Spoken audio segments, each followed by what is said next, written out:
All right, welcome to the Sharp Mind Show, episode 89. I'm Nate, the Fit Future MD, your host. Be sure to check out insercell.com and pick you up a cool, inspirational t shirt today. All right, so I don't know who was watching football last night, but Tampa Bay loses to the Falcons, giving way for the Carolina Panthers to be first place in the NFC South, right? Kirk Cousins has a monster game along with Kyle Pitts. Kirk Cousins gets 373 yards passing with three touchdowns. The three touchdowns going to Kyle Pitts, who had 11 receptions for 166 yards and three touchdowns.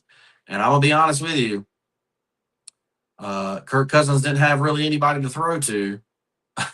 But, basically, Kyle Pitts and Bijan Robinson are the people we got to throw to, and the Falcons still come away with a victory here. Um, so basically, one of the questions I have is that did Atlanta waste this season by sitting Kirk Cousins, right? And I think they absolutely did, right? Kirk Cousins is clearly a better thrower of the football. Uh, Hell, I don't even remember the other guy's name, but the other guy went and scoreless against the Panthers. So, um, just one of my opinions. Is Tampa Bay blowing their season? 100% they're blowing their season. Because this should have been an easy win for them.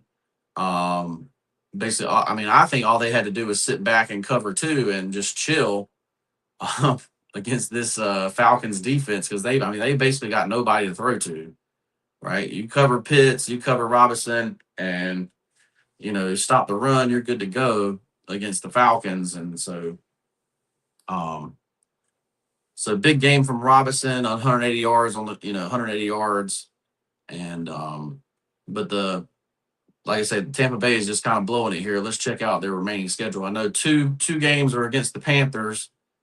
And then what's their other game? Let's see. Yeah, so next week they'll play the Panthers.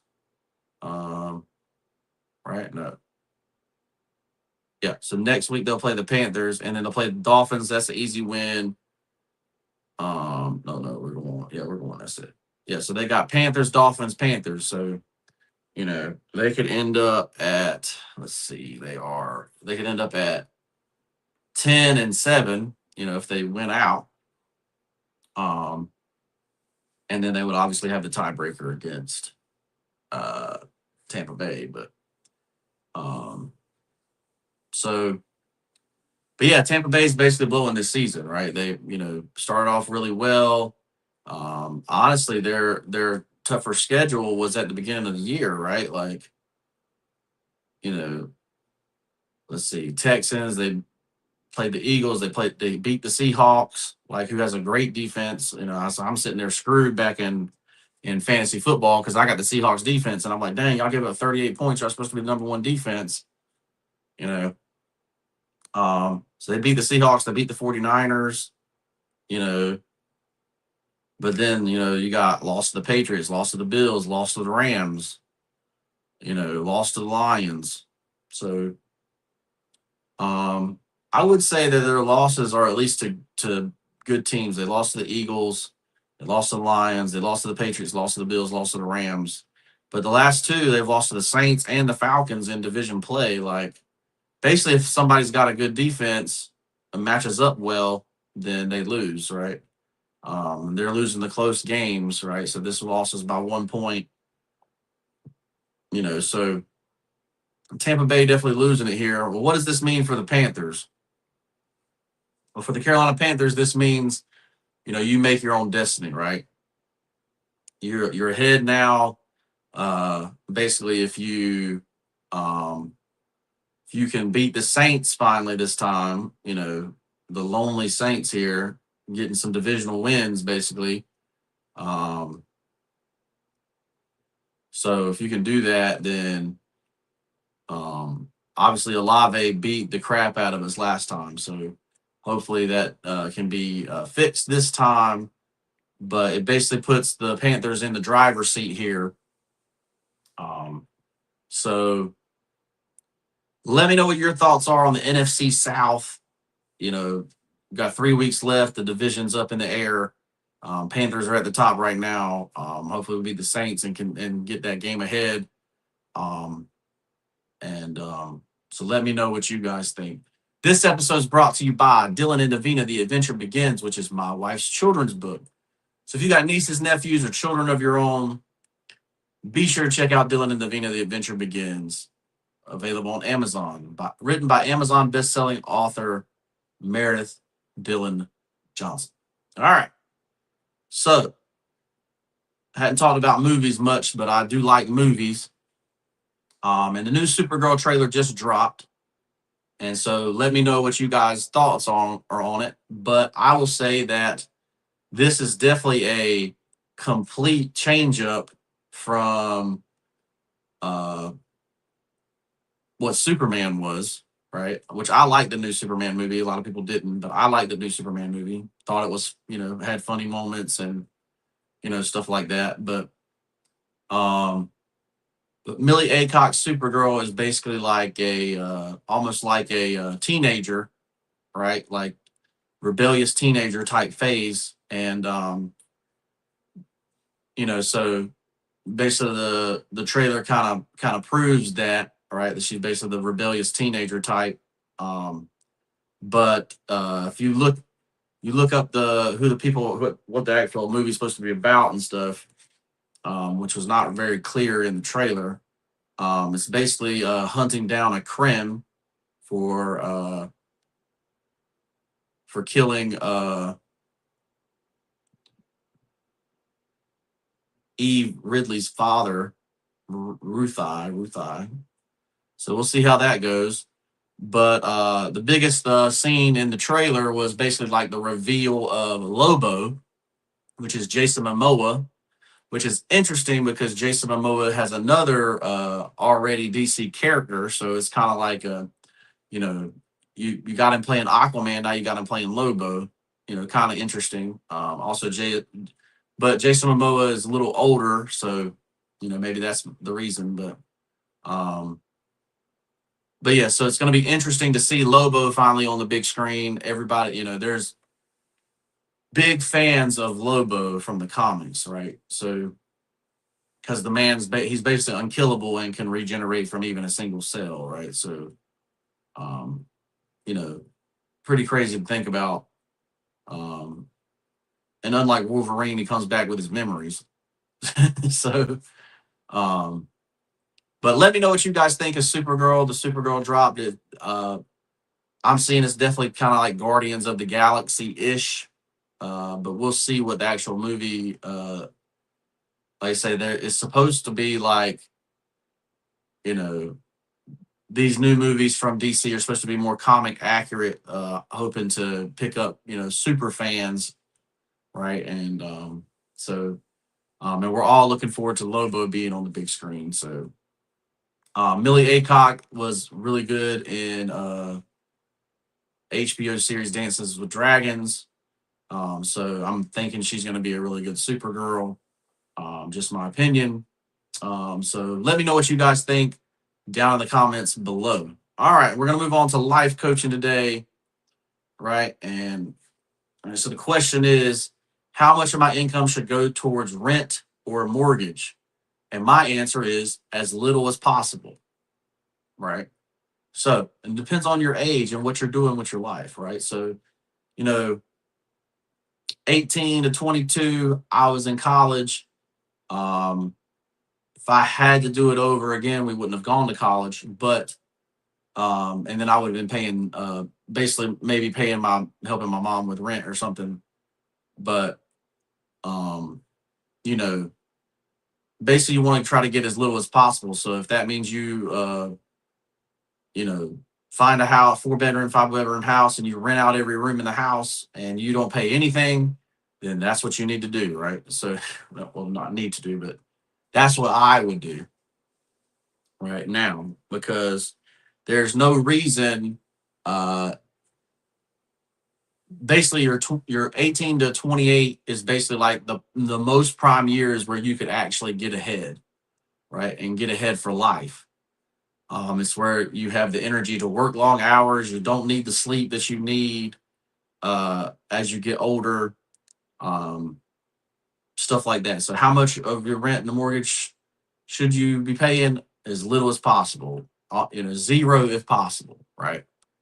Especially if you're in the 18 to 28 range and don't have a wife, don't have children, that kind of thing. Now, that being said, uh, you know, why are immigrants so successful when they come to this country? And it's because they have multiple generations living in one house, right? So when I was 18 years old, I went and worked with my father, and another team also had father son duo working with them, and we worked with them on a bigger project.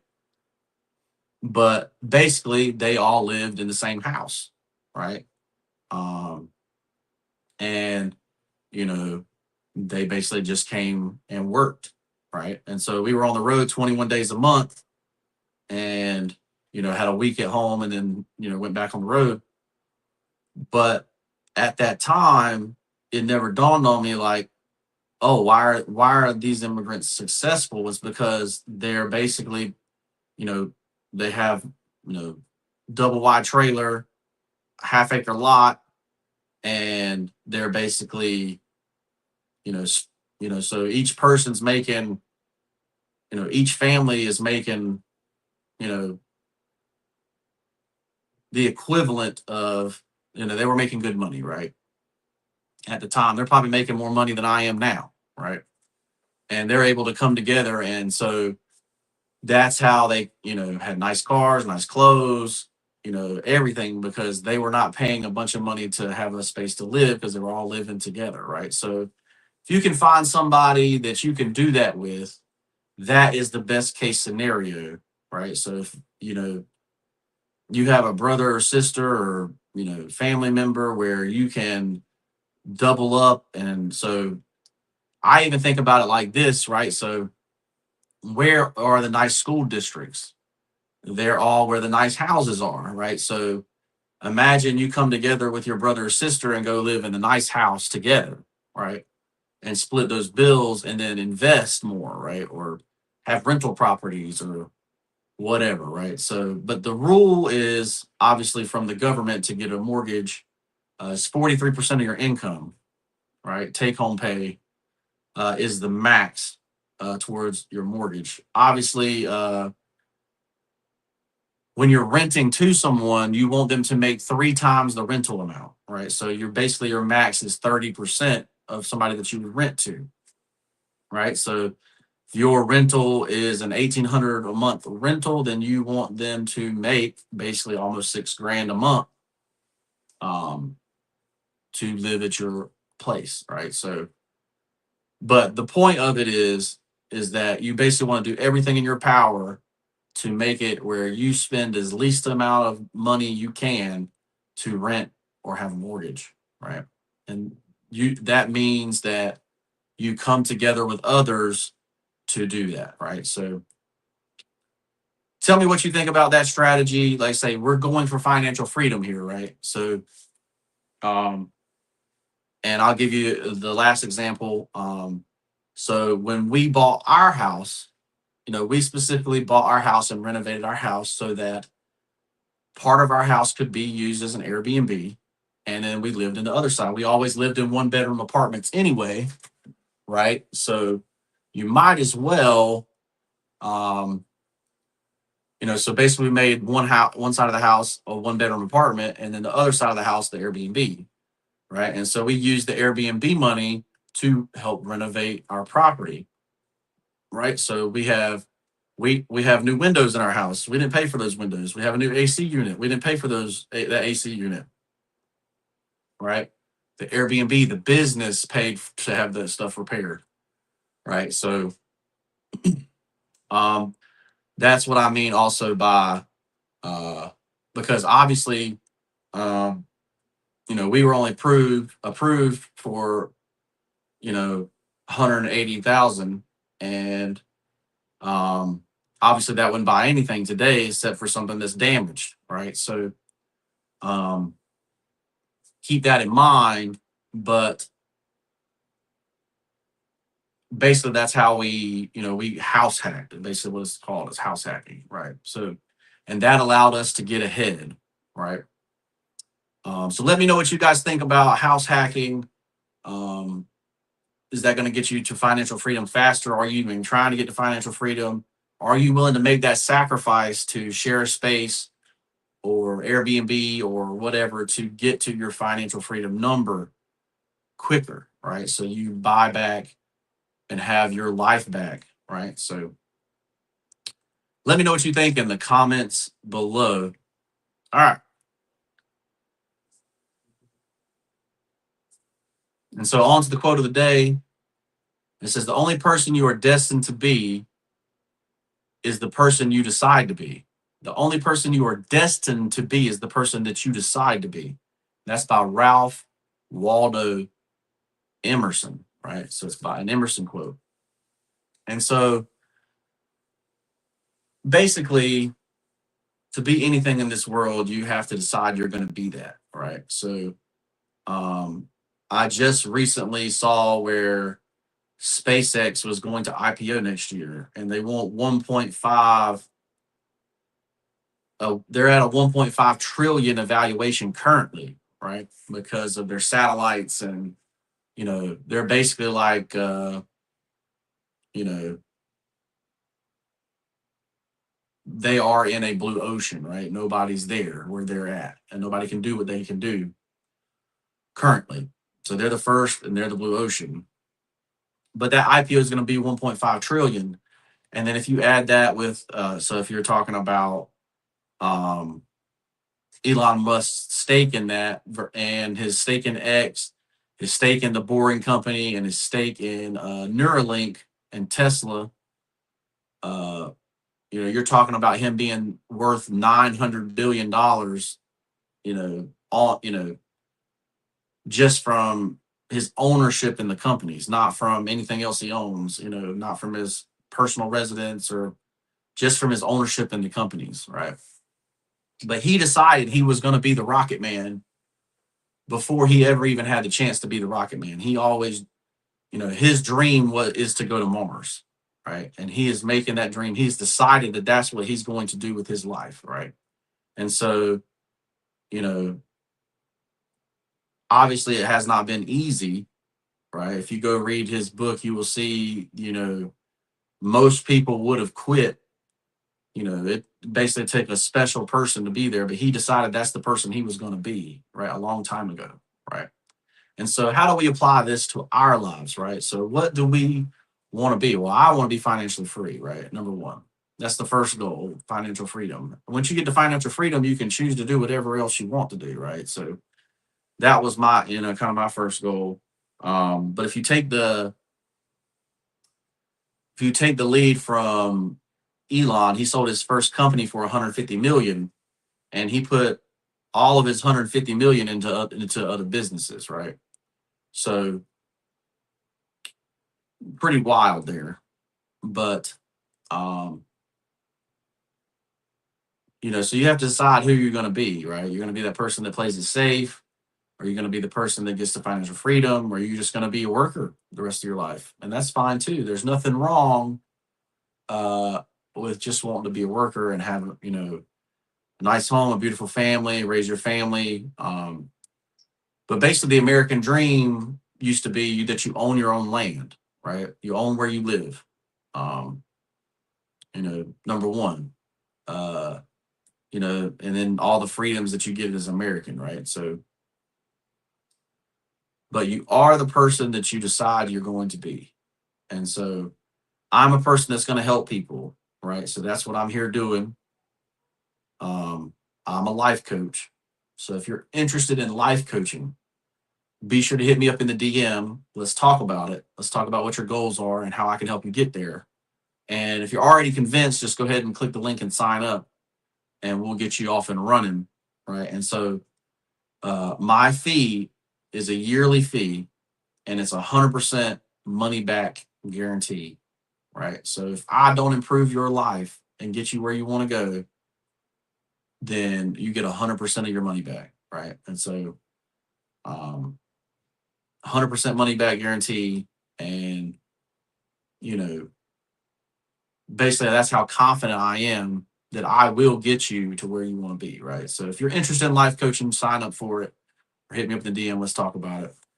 Make sure you go to InstaCell.com and pick up a cool inspirational t-shirt. If you like them, let me know what inspirational message you would like to see on a t-shirt. I'm happy to make it for you. Um, and make sure you support my wife's book, Dylan and Davina, The Adventure Begins. Today is my birthday, 12/12, and we are expecting the birth of our second child, Davina, very soon. And so I'm very grateful to be 39 years old today, and very thankful, to have soon a healthy second baby girl in my life. So I'm very thankful, very grateful. God bless you all, and we'll see you in the next one.